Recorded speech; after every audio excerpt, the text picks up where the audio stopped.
Hello, welcome back to the top 10 albums of September 2024, I Heart the 80s. Today, we're going to be taking a look at our number 4 pick, The Completion Backward Principle by The Tubes, released in 1981. The Tubes. My friend Taj showed me this band, and I am forever grateful that he did, because this is a rockin' band. Now, literally, if you go on the Wikipedia page for this album, under genre, it just says rock. Doesn't get more point blank than that, so let's see what's so rockin' about this album. This is The Completion Backward Principle. Starting with our opener, Talk to You Later. This really is such a jubilant track. It's a tune that's just built for a good day. A lot of what you need to know about The Tubes and about this album, it's all on this track. I do find it weird that the genre just says rock when new wave is like all over this record. Well, if I didn't know that the Tubes wrote this song, I still would have had like a strong feeling it was from the 80s. When it comes to the overall sound from the 80s, I don't know why, but for me, it just hits differently. Something that also hits differently when it comes to this song is the bridge. Good lord, does that bridge come out of nowhere. I feel like the Tubes are messing with me because they'll start off like happy-go-lucky, everything's fine, and then this creepy-ass bridge will just appear, and you're like, what are we doing? And then they go back to the happy. It's funny, but I like that songwriting because it keeps you on your toes. You really don't know what to expect next, especially when it comes to this album. So let's go ahead and talk about what is next, Sushi Girl.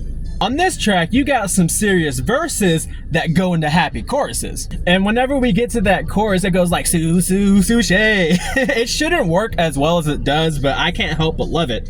And then you add on the cherry blossoms and rice. Like, come on, man. How do you not like that? Sushi Girl, kind of a guilty pleasure, but I'm always gonna have a fun time with it. Moving on. Next, we have Amnesia. I would love to say that this is the first song I ever heard from the Tubes. Let's say it was a hazy day back in 2016.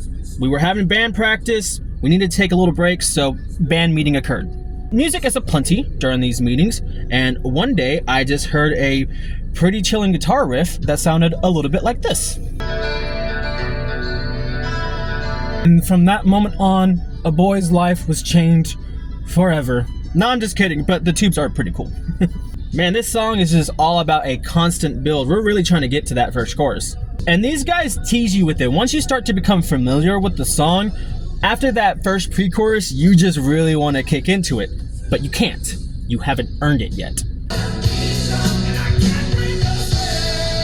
That's what I'm looking for in my music. Passion. Passion. It helps when you're on key, for sure, but mainly the passion. If I were to recommend just one track from this record, it would be Amnesia. This is the track that started it all for me. Without this song, we probably aren't sitting here talking about this album today. Moving on to Mr. Hate. This is another favorite of mine, easily top 3 tracks of the record. You have a really bouncy start. The best thing I can compare it to is you have a whole day of cleaning ahead of you, but you're like locked in. It's almost gonna become fun, right? Let's get some stuff done. That type of feel. And then it just immediately goes into this murky ass sound and you feel like you're in court being interrogated for a second. We go back and forth with that type of stuff like throughout the record, and I'm all here for it. I love the way singer Bill Spooner performs on this album. It really sounds like he was having a blast while making this.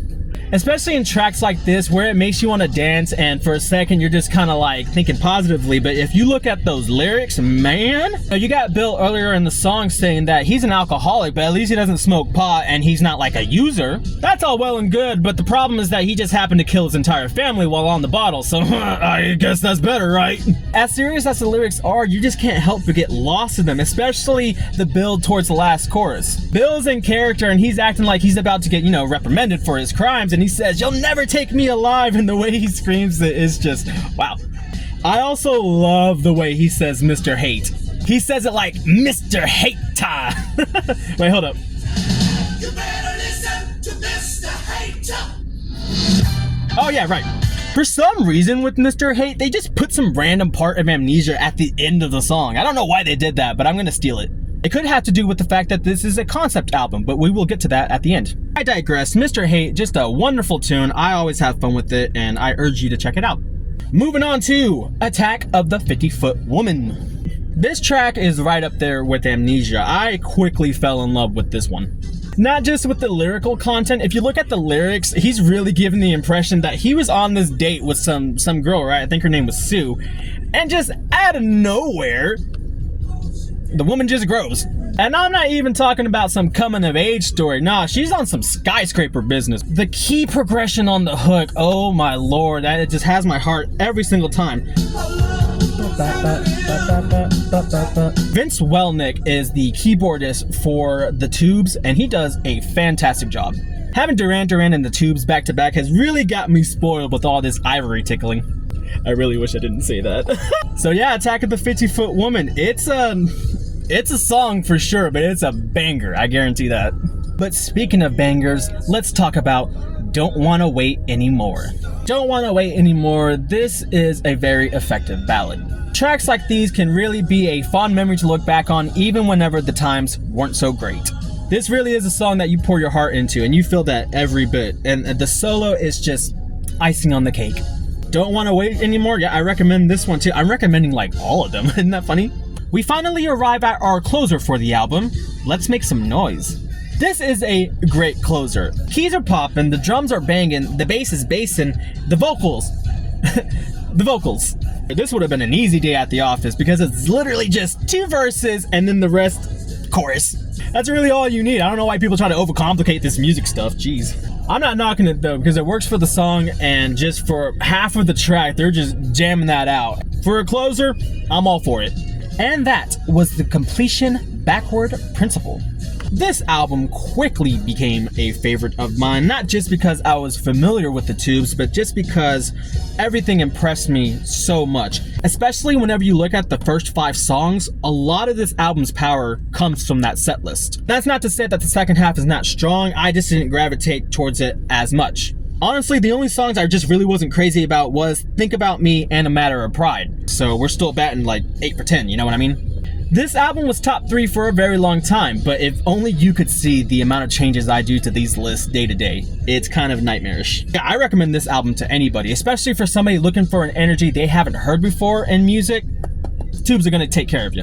I mentioned that I was going to come back to the concept album thing earlier in the review, so let's talk about that real quick. This album is a concept album, and it's presented in like a motivational package that a corporate would send down to their offices. I'm paraphrasing a little bit, but I'm going to put up a picture of the band members and their associated roles with the album. I think that's so cool to put even more meaning behind the music. You know, it's not just whatever you're hearing between 2 speakers. You have whole ass music videos with this. It's like a whole operation. I just wish I had more time to get into it because it's definitely worth it. But the best part about it is that you don't need all that extra information to enjoy this album because you're gonna have a fun time no matter what you know. So yeah, The Tubes. Would you place it higher? Would you place it lower? Would you take it off the list entirely? Let me know. We will be back tomorrow where we officially kick off the top 3. You're not going to want to miss it. Stay tuned.